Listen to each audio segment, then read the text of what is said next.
Hello mga ka-pet shop! How I start this business while working at the same time. Nag-start kami ng aming business September 2022. This coming September, anniversary na ng aming pet shop. Ito nga pala, nung nagsisimula pa lang kami. Makikita nyo, konti pa lang yung mga stocks namin dito. Ngayon, ito yung aming shop. Lumipat na kami sa bagong pwesto. Nagre-resta kami ng aming mga produkto. Kailangan kasi to pagka nagbi-business ka, yung flow ng iyong products ay dire-diretso. Pag may nabili, kailangan papalitan din kaagad.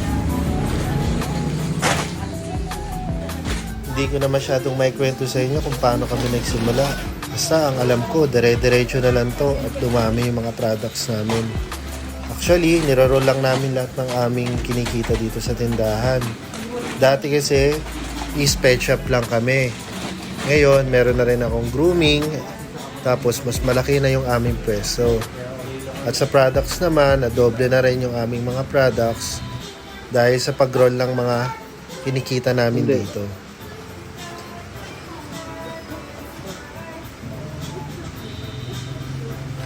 So, ito yung everyday na nangyayari sa aming shop. Pag may bibili, kailangan meron ka ng pamalit sa mga products. Hindi pwedeng matagal na wala kang products kasi lilipat sa ibang tindahan pag nawalan ka ng mga stocks. Then, ito naman yung aming grooming. Maraming salamat sa inyo mga kaibigan. Sa susunod muling video.